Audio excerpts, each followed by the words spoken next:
This is Powercast, a podcast where we talk about everything powersports related, dedicated to removing the blurry lines between consumer and dealerships, with direct comparisons, interviews, and insights to help the dealerships reach the right consumer. Hey everybody, welcome to Powercast. This is first episode, and we're going to be a little rusty, and I hope that you can put up with us. I'm Christopher Grieve, marketing strategist for Red Hair Studios, and this is my associate, Nicholas Wilmon. Is that how I'm saying your last name right? Yep. All right. Cool. I actually work with him, and I should know how to say it better. But let's give you the mission statement of this Powercast. This Powercast is to, as you saw in the introduction, is to remove the blurry lines between the consumer and dealerships. We put a challenge on ourselves on every episode that anything we talk about, a dealership can recognize and know what's up in the powersports industry, while also the consumer can be better informed. As long as there's that transparency, we all just want to go out there and have fun in the dirt and water and snow, wherever we're into. So, Nicholas, what's your opinion about our Powercast and which direction we're going to move in? So I think it's going to be really beneficial for you, the consumer, and the dealer side, because you're going to be able to know what the other person's going through. So the dealers have a lot of... It's not as shady as it used to be. You know, back in the day, they used to be like, oh, we're just going to bolster our numbers. We're going to hide all this facts from the consumer. And nowadays, they can't do that. There's laws against it. There's MSRP. There's all these stuff that prevents the dealers from actually doing all that. But the consumer still assumes that they're doing that. So they walk in there, oh, MSRP is $13,000. I want it for $11,000, even though the cost for the dealer was $12,500. So obviously a dealer is not going to take a $500 loss, and yet sometimes the consumer walks in there assuming that. So being able to share both sides will benefit the consumer and the dealer knowing the other side. Yeah. So we'll be talking about a lot of different topics in this thing, because powersports is a very, very wide spread industry. And I really, really want to focus on that aspect that we're here to help dealerships be able to reach the right consumer. Any kind of marketing tips or tricks that we give, it's not meant to be deceitful. It's not meant to be misleading. It's to get to the right consumer. Every product, we believe, has its own principles. It has its its own pros and cons. There's reasoning for the pricing that you're going to get, and understand what you're going to get out of that pricing. Now, some things are overpriced, some things are underpriced. And it's up to you in our transparency to make that decision. So, and then the dealerships gets to understand the competition better. They can be listening to this 30 minutes while they get to work and have a better insight of what Polaris is versus Can-Am. And so we're really, really are hoping to be transparent. On our show, we'll have people that are of the industry, the dealership side, sales members, but we'll also have enthusiasts, influencers that are based in the industry. And again, we're just here to inform. We're going to be light. Trends, markets, how to market, what's new. Yeah, we're going to be talking current events in the powersports industry.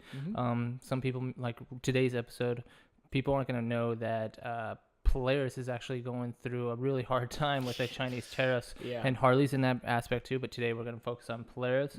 But we're also then going to force how CF Moto, a growing Chinese brand, is, despite the tariffs, is actually going to be really able to prosper from this opportunity. So that's our introduction, and that's what we are about. Nicholas and I have worked for many powersports industries in the Sacramento area, Northern California area. We are widespread. That's why we decided to go independent and be able to just consult. A lot of dealerships don't have marketing. It's mostly a sales guy just randomly trying his best with social media. Or they go third party. Like I said, they'll hire a independent, just random company to do their marketing, and they don't know the industry. They're just, we're marketing and this is what we're going to do. Yeah. So.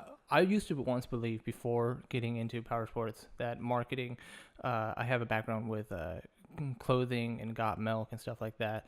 And I used to think that is X, Y, Z equals you can get whatever you need to get out of it if you do the same principles. But power sports showed me it's really different. People are very brand oriented. People are very spec oriented. And overall, it's about the experience that they can get with it. Well, for me, there's, like I've talked to you before, there's different markets. There are the markets where I like this brand and I'm only going to buy this brand. There's others who I just want this price. I don't care what it is, how it performs or anything. I just want price. There's also the people who are like, I want the best performing. I don't care what it is, how expensive it is.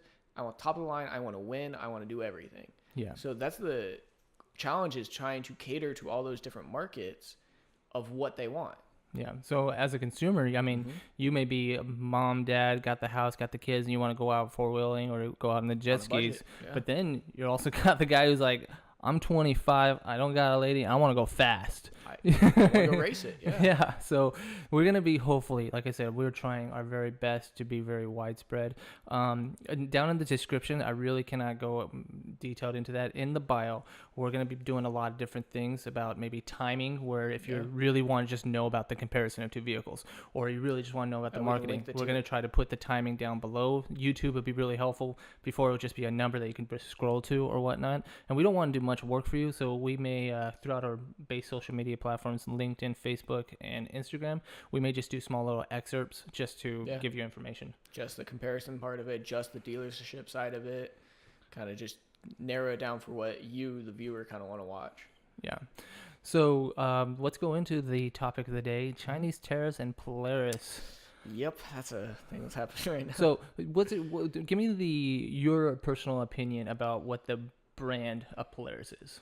So Polaris, to me, again, my background in the whole industry side is I grew up with my entire family going out doing off-road stuff, and from sandrails, all that kind of off-roady projects. Growing up into that, then I wanted to go into career into that, whether it's marketing, sales, whatever. I landed in marketing just because, to me, the sales industry side of it's a little too, we want your money and that's it. A lot of dealerships are still like that, and I wasn't a big fan of that, so I moved to the marketing side of it, and that's where we are here. We're trying to market to a large audience. Yeah, we're trying to. One thing I will always say in this podcast, it's a big theme when we talk about marketing and power sports. Dealerships, listen, it is not about the 100% about the vehicle and the spec and what pricing you can get the person in your best ROI. I understand that's how your business is run. Yeah. I understand that, but I can tell you from deep down in my heart, deep down, like, it is about the experience that you give to that consumer. Because if you're an established dealership, you're going to have parts, you're going to have accessories, you're going to have a service bay. You're also going to have customers that are going to recommend their friends and whatnot. Long term, if you focus on giving them the right experience instead of just gouging them for a price, you'll benefit from it. Well, not only that, you're not only competing against the other brands. Like Polaris isn't only hitting Can-Am. You have other Polaris dealers you have to deal with. Yeah. So that's another huge one, is going same brand competition. Your experience is the only thing that sets you apart. Yeah. And I mean, power sports in general is competing with Disneyland. It's competing with going to the movies on a consistent basis. Sport. It is a recreational. This isn't a vehicle where you have to worry about the safety, or you do worry about the safety features, but you don't worry about the gas mileage like you do at a car dealership. You don't worry about, can it hold your whole family about? You're worried about, is it going to be fun? Is it going to work? Am I going to have problems with it? Yeah. You're just going to be really focusing on the experience that you're going to get. Some people put almost north of $40,000 into a UTV. Yeah.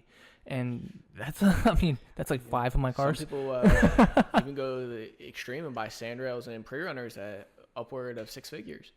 Yeah. But back to your question, with Polaris, growing up, it was the first sport UTV in the market. So if you wanted to switch over from quads to a more sitting car style and you didn't want to go sandrail because they're larger, you went to a UTV, and the only one out there sport-based was Polaris. Yeah. So the first 10 years was all that. Past 5-6 years, all the other brands have come up to them. Honda's coming up. I believe Can-Am's really stepping up its game, BRP. Huge.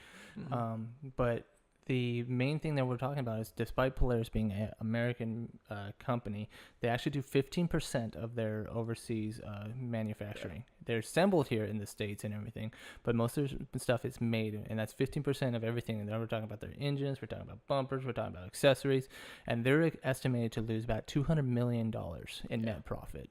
And they haven't really said much. This only happened last week, but they are talking about, like, where's the cost going to go? It's not going to hit us in the second quarter, but where's it going to cost? It's going to go.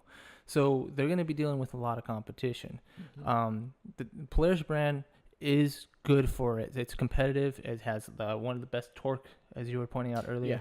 has one of the best torques in the higher ends, and that's really great for the rock climbing competitions. And it has some reliabilities, and they've had some issues with their belts. That's kind of where they grew infamy from, is their belts overheating and catching on fire. Yeah. I've heard lately that they're doing better 16 onwards, where at least they're not catching on fire. Yeah. And I think with UTVs, I think about this consumer, if you're a first-time UTV buyer, you're always going to have belt issues. You're going 80 miles per hour on unpaved road. Think about how much jumping around you're going to be doing. Yeah. Belts aren't made to last. Again, you're meant to change them. It's the interval which you're going to change them. Yeah. And again, with that, it's how hard is it to change it? How long do they last? How much are they? Because some belts are actually fairly expensive. They're $140 per belt. And most people, again, if you're doing it every couple of thousand miles, it can add up. So we're going to bring in the comparison that you'll see later today. We'll actually even have a CF Moto dealer come in and speak today, Doug Stabler. And he's actually sponsoring the studio currently right now for this next month or so. The brand CF Moto is up and coming. It's 100% Chinese. They have a dealership meeting every year in China. They are up and coming, though, in a lot of ways in pricing and quality. So what's your understanding of the CF Moto brand? So, again, I only heard about them last 8 months, just kind of learning about all the different brands in the market. And it's really interesting to hear a company come out with a vehicle fully loaded with accessories from the manufacturer. And what would be those accessories? What in comparison to Polaris? So CF Moto actually comes with a electric winch, electric power steering, a roof, doors.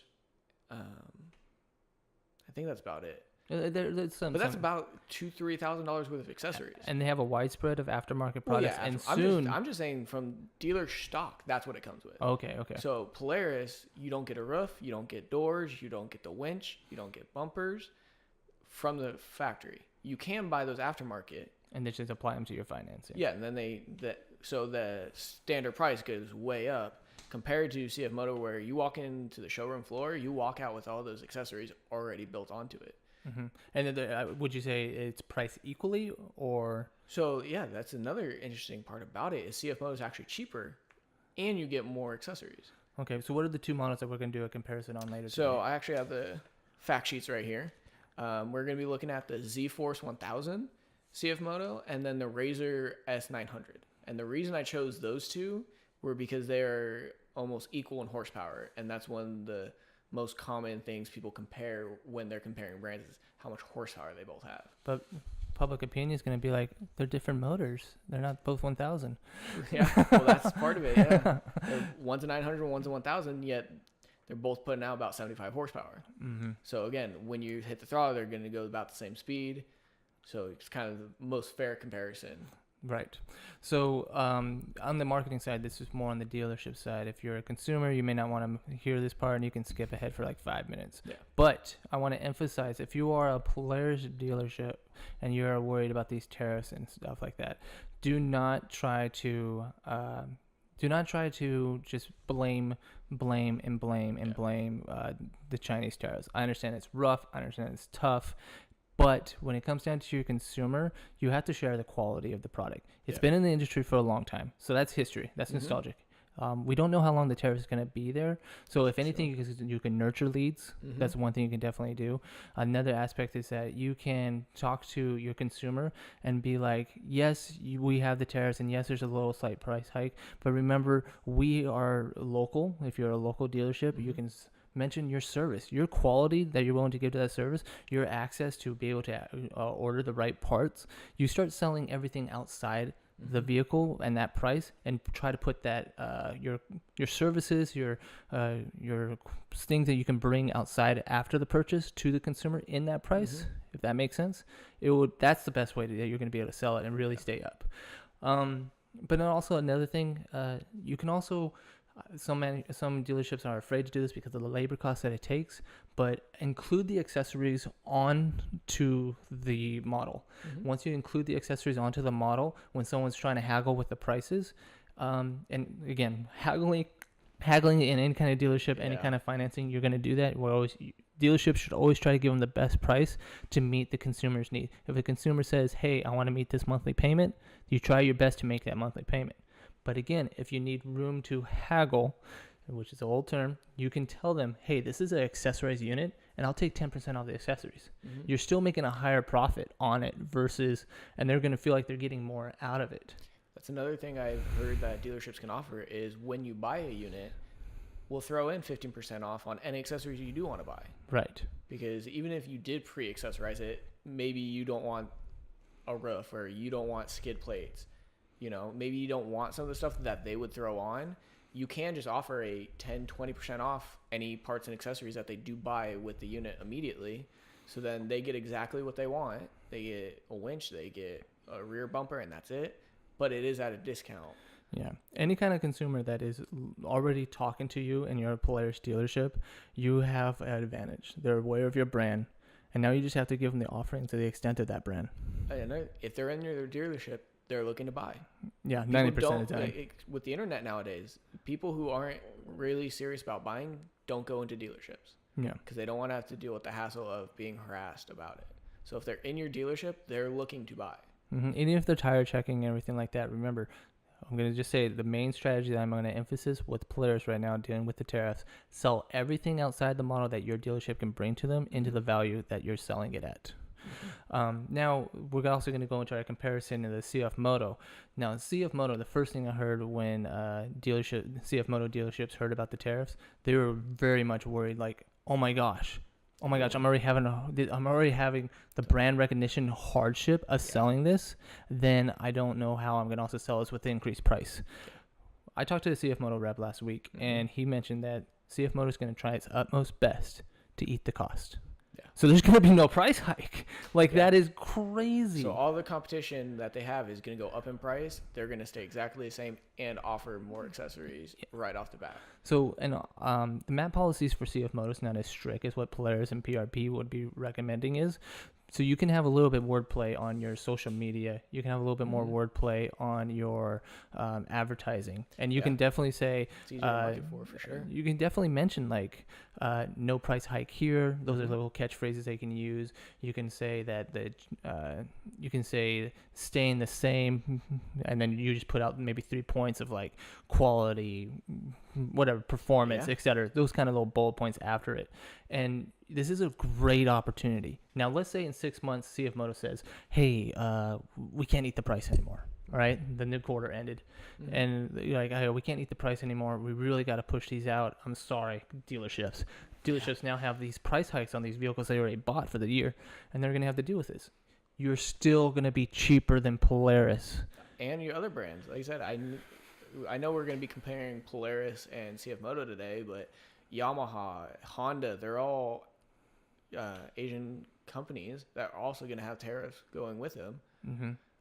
So again, it would be interesting to see what those big companies do with that and whether they're going to eat the cost or make the dealerships do it. And this is the best time for you dealerships that have any kind of social platform, anything like that, to really put your advertising and your keywords based on Facebook, Google, and all that, really with Polaris and Honda, Yamaha, all that. Because someone's going to go look at a Polaris and be like, oh my goodness, look at that price. And they're going to go back to the Google search. You want your ad to come up as another option.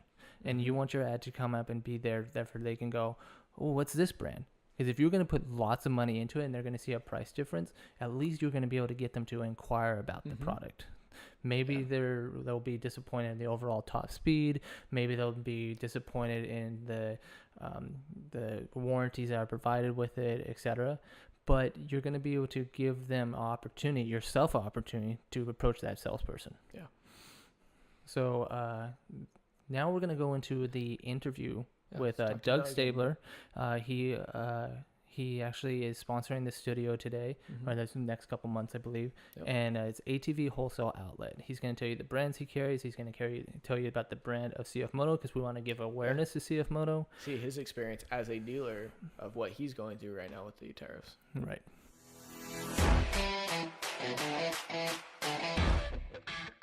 All right. This is Doug Stabler.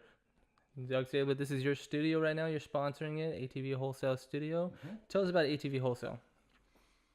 We're cool. We're cool. Great looking. Hey, you just pulled a You need to Matthew come see McConaughey on us. Well, as we've been talking about today, we've been talking about the Chinese tariffs and how it's been affecting mainly Harley and Polaris. Now, you also have a lot of Chinese brands. What are those Chinese brands that you have? Oh boy, we have Zenon, Amigo. That's the really awesome one. Amigo has been the absolute best in the scooter industry so far. We carry Coolster. We have some Tal Motors products. We have quite a few different ones. Candy, Kandi, CF Moto. And CF Moto is a new brand that you've been working with, right? New for us. It's so they've been around 31, 32 years, something like that. They're in like almost 75 countries. They're big. They're really big, but they're just not as well known as Honda, Yamaha, Suzuki, and all these kind of guys. So they're fairly new in the market, but it's kind of Chinese. Kind of Chinese. So I say that because they use. So one of the interesting things about CF Moto that I really like about them, when I first started learning about them, was they 15% of their factory workforce and 10% of their gross income goes back to R&D. Oh, that's a big turnaround. Huge, that's a man. big That's turnaround. really big. I mean, I think I heard something before, like Honda, in their downtime when economies are down and low, that they spend like 1.5 to maybe 2% in R&D. So Now, this is for our big. consumers, some of our consumers went out there. Can you explain R&D? Okay, so R&D means research and development. So let's say that you've got a vehicle that's out there and all of a sudden you're noticing, hey, we're having a little problem with something. You take that something back to the laboratory and you either have a little crew of slightly educated people trying to beat and bang on this thing and figure out how to fix it, or you have lots and lots of people who are highly educated, who really know their stuff, who are the original designers of it, who are going to redesign that problem out of it. Or you say the competitors now have a bigger engine, we need a bigger engine. Right. We're going to design a whole new engine, or we're going to take one of our old engine designs and we're going to make it even better. So having that much resources of people and of money going towards your R&D is huge. Means you're would gonna you come say up that? with an amazing Would you say that was like a big part of their growth? Is For that me, their that was R&D? that was one of the key factors. We looked at 10 different brands when we brought in CF Moto. And I was already liking the feel and look and everything about CF Moto, but as I started digging and getting to know more about them, I realized, there's no So, competition here. stay on the same trail of CF Moto. How is the Chinese tariffs gonna affect you and CF Moto? Well, here's one of the things that we've been hearing is that a lot of the other companies like Polaris and other companies that use Chinese parts, they're going to be raising their prices right away. CF Moto has said, we really don't want this to affect our U.S. market. So we, the factory. And did you get that through a That's memo? Through a factory rep. Through your rep. Factory rep. And he said, look, we're not raising our prices. We're going to, it might go up just, your minimal little teeny tiny bit that everybody goes Chevrolet and everybody. Right, because right now, no tariffs every year, but it's not going to go up 25%. right, and that's the expected hike huge. with Polaris is about to be going up 25%. They're going to lose a lot of money, yeah. like I think in 200 million net. CF Moto just said, we're taking it in the shorts. We're not going to let it affect you guys.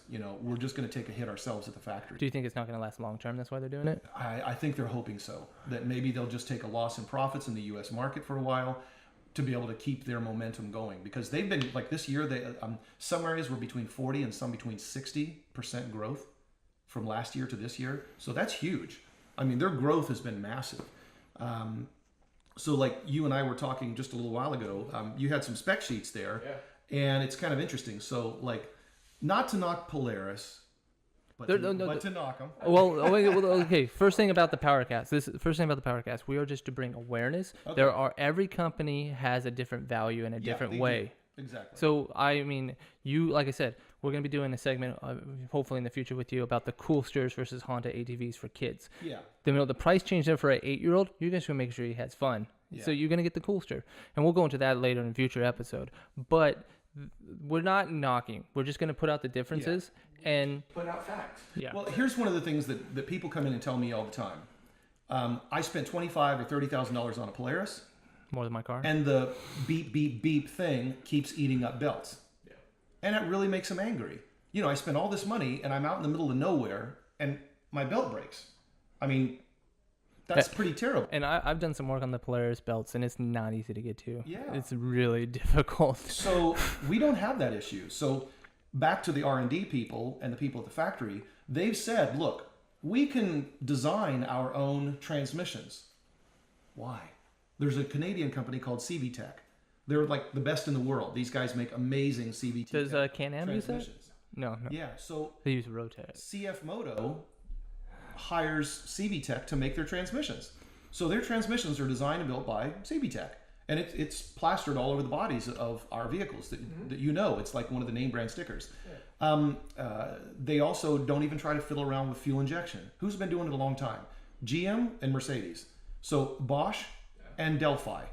These two companies are the ones who build all the fuel injection for CF Moto products. What would you say to the consumer or competitor dealership that would be like, well, that just sounds like a Frankenstein? Ouch. They got better stuff than us.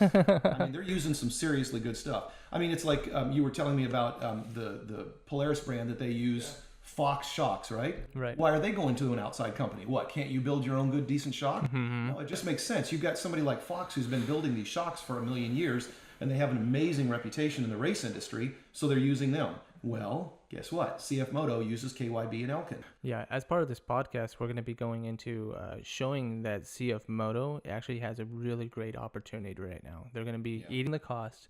They're going to be going against Polaris, and Polaris has already said, like, expect some hike, and they're not expecting it to last long. So instead of saying, hey, instead of like CF Motors is saying, expect the hike, we're going to eat the cost for a while because we don't think it's long.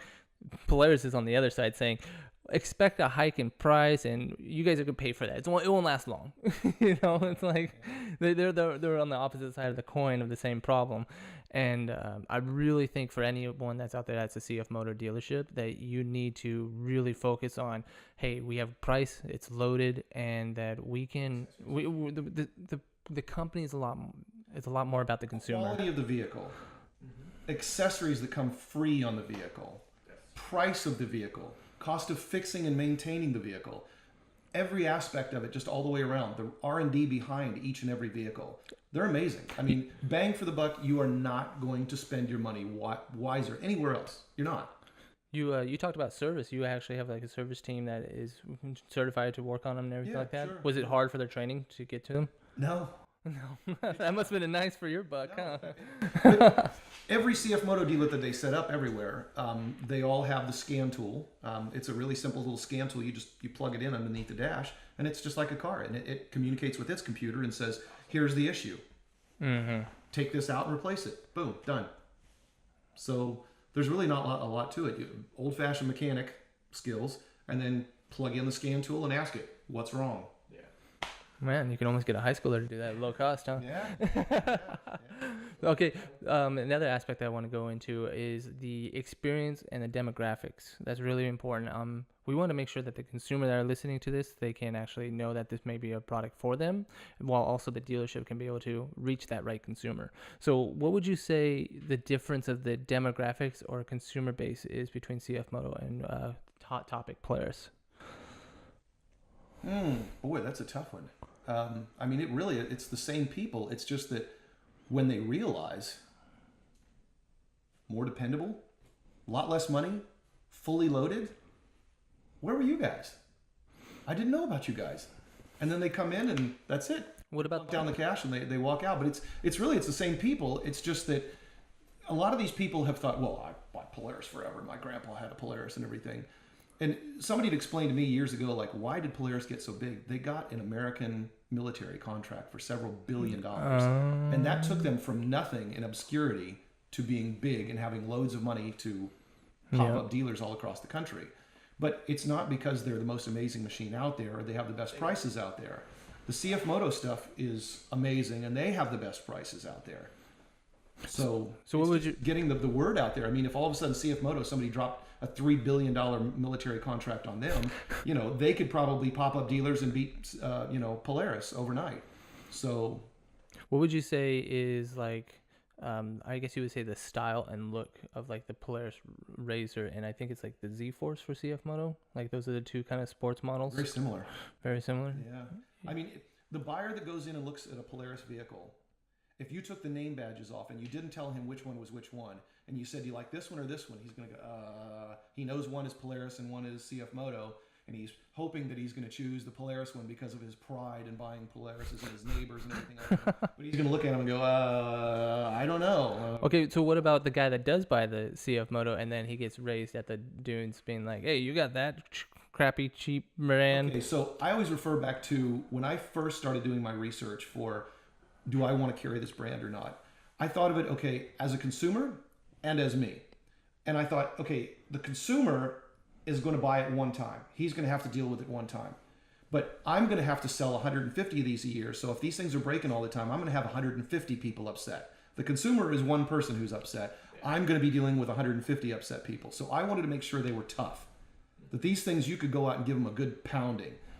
So I got on YouTube and I found there's a Canadian company that does like head-to-head like comparisons and things like that in actual use out in the field.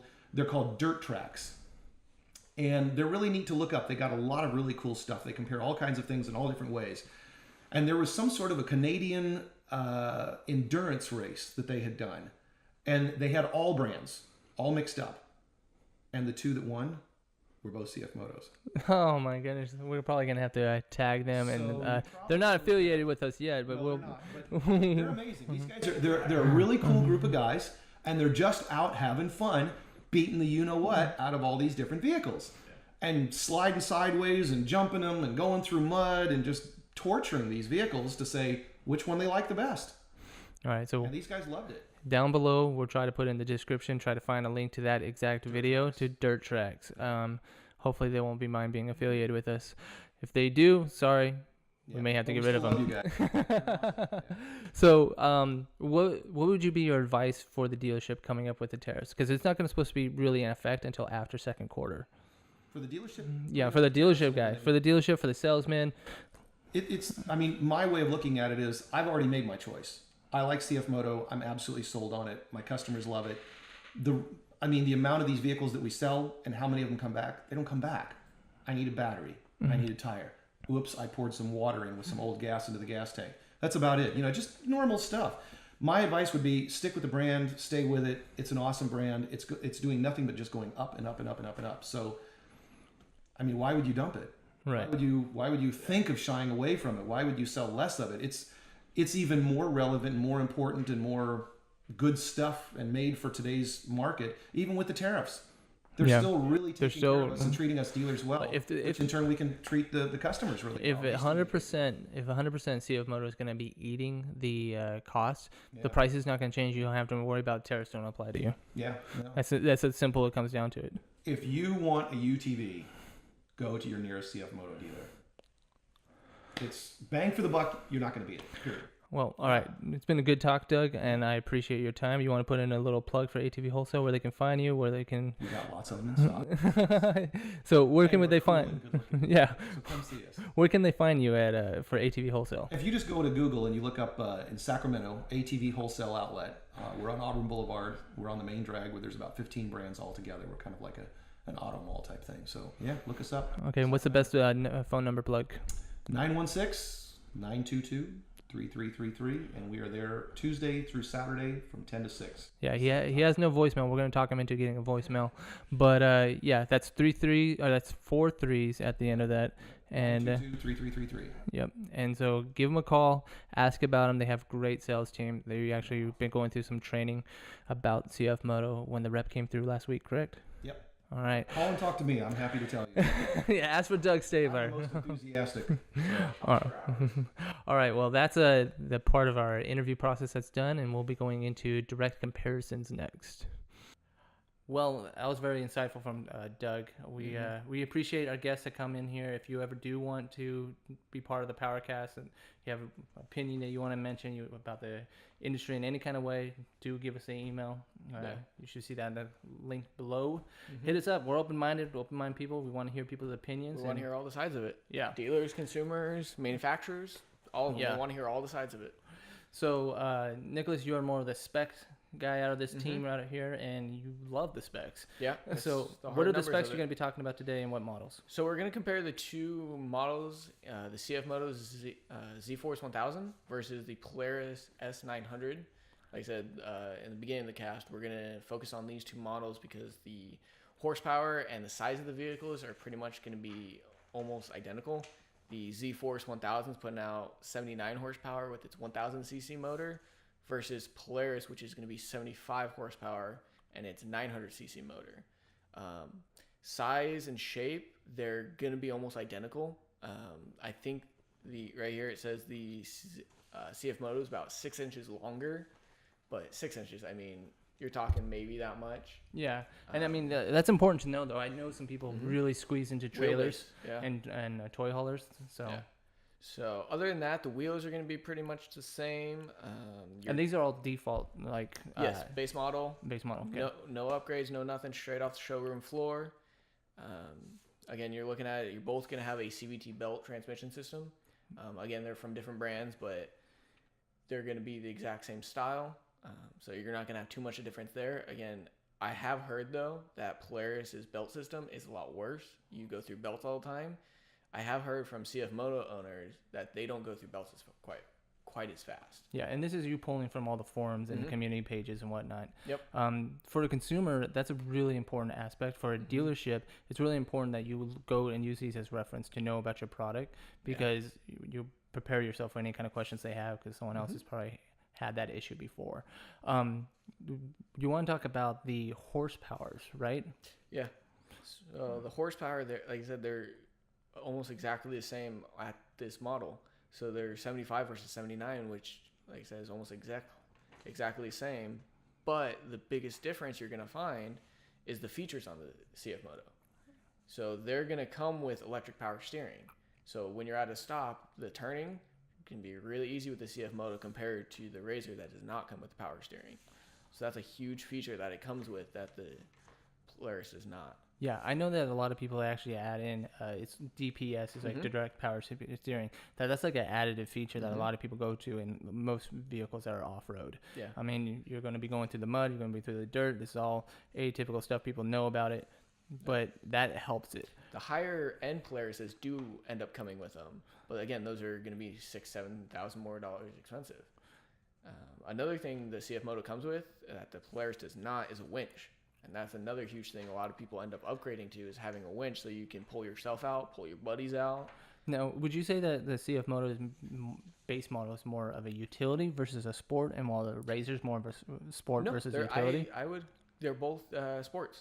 You would So say they're both the sport. winch is not a utility feature; it's a recovery feature. So, in the mud and your buddy gets stuck, you use the winch to pull him out. Or same, if you get stuck for some reason, you can pull yourself out of a situation. So again, it is for sport, but it's more of a recovery if you break something. Right. Okay. So it's a See, nice feature. I always think of like those little features like that. Like, oh, that's utility. I would think like sport, you would just want the bare minimum, and that's what you're going to speed. What is the best advantage that Polaris has over the CF Moto? So I think suspension. I know we did talk to Doug about them having Elka shocks. Without doing too much research by myself, I didn't know that. So if it truly is an Elka shock, then they might be equal. But just basing it off the specs I have here, all it says is gas-powered shocks. So they don't claim that they're Elka shocks. So And then, that's important. That's important for the dealership to know that, because they should. If you are a CF Moto dealership, I really recommend you get on your rep's butt right now. Because that is very important and competitive, because you don't know how many people are window shopping, going to your site, bouncing to the other sites, and they're just seeing that. That is a really big loss that you're losing. The reason why we are going off of spec sheets in this comparison right now is because that's what the consumer does. There's not many times where you can go out and test ride these things and know what you're going at. The spec sheet is the number one thing. If you have a website and you're a CF Moto dealership, find out, talk to your inventory subscription, find out your web designer. Make sure you put that own information in there that you want to put in there, because that's very, very important. I'm almost getting kind of angry and aggravated over that. That's kind of crazy. That's something that the manufacturer's supposed to be looking at to be preparing. Now, the higher end, the Razor that we're talking about, I believe off the set, we were talking about it, and you mentioned how it's better for rock climbing in some kind of ways. So the Polaris in general, because it is a twin cylinder, it is better than other competition. Not necessarily CF Moto, But Yamahas, Hondas, and stuff like that have like triple cylinders, which is the 3 pistons, those are a little bit more better at higher end compared to the 2 cylinders that are better at lower end. But when we're comparing just these 2 models, they're both twin cylinders, so 2 pistons. They're going to be equal in that low end torque range. Okay. So if you were talking about those Yamaha, like the Wolverine, like I said, I know we didn't mention that yet, but similar price range as a Polaris, same horsepower rating, like a 79 if I remember off the top of my head. But it's triple cylinder, so there's 3 cylinders, which means it's going to have a better higher end, but a bad lower end compared to the Polaris. And that's important because there's some people that are very rock specific. I know over here in California, we got a place off of Elk Grove called Perry City, and it just has this place that's just boulders, and you see Jeeps and everything go out there all crazy and whatnot. And they get stuck, and they mostly just all about climbing. There's a trail out there and everything that they can do too, and they're not going to be worrying about that. Yeah. So the only other thing to really point out between the two is the ground clearance. So the Polaris does have about an inch more ground clearance than the CF Moto, so that gets you a little bit higher off the ground. You're not going to hit it as easily. So that can be something to think about if you're going to go with the CF Moto, that you're going to be 1 inch closer to the ground. Again, it's 1 inch, but it is something to mention. Like I said, we like to all the facts. And so far right now, all the facts you're showing me, they are very, very very this similar. close, very niche. Now, let's get down to the main thing that a lot of people get to. Exactly, the price. And that's where it really is like mind blowing. Where you get the winch, you get the bumpers, you get the roof, all for $13,999 in May of 2019. And then you go over to Polaris and you don't get the roof, you don't get all these extra features. So you do get 1 inch ground clearance and arguably better shocks, allegedly. But MSRP starting out at $15,299. So you're almost $2,000 more for a almost exact same vehicle, if not a little bit more of a vehicle with the winch and the roof. Right. And so, I mean, what would you describe the demographic for both those kind of? What would they want to be doing with it? That is another thing. This is more of an introductory style UTV. It's not I'm going to go 80 miles an hour. It's more for the people who are just getting into the side-by-sides and don't want to spend a bunch of money and don't want to go with a Turbo S Polaris or a Maverick X3 Can-Am. Because those are $27,000 vehicles, but it's for more your enthusiast rider. These are more the introductory level. You just want to go out, have fun with it, go 50 miles an hour, and still have a blast with it and still save some money. Yeah, and they're both equally safe. They both have had the exact same, especially in California. I know they do prestige tests. It would not be allowed on the showroom floor unless it was equally safe. Yeah. So, you know, that's kind of wrapping up the PowerCast episode 1, man. It was a little bit of a journey. We had a little bit of learning. We may have had some mistakes, and we're sorry for the viewers, but we're here to learn. Comment us and go to iTunes, comment on us. Go find us on our Instagram at @power_cast. You will see a link to our email. Just give us a bell. We want to help the community. Again, we're about removing the blurry lines between the consumer and the dealer, and we want to have the dealer reach the right consumer. That's a really big aspect. So follow us on all social media platforms. We're available on all podcast platforms. If you want to share us, we definitely appreciate that. If you have that one friend that's like, oh, I don't listen to iTunes, well, you know what? You can find us on Google. You can find us on any platform. We're really working hard on that. And suggestions for any other featurettes that you want us to do. Yeah. And hopefully next week we'll have everything ready to be talking about personal watercrafts, not known as jet skis, Sea-Doos. And we'll bring in the comparisons. We're going to mostly be focusing on what's new this year in the industry and not 100% direct comparisons. So thank you guys, and this is us signing off. Yay!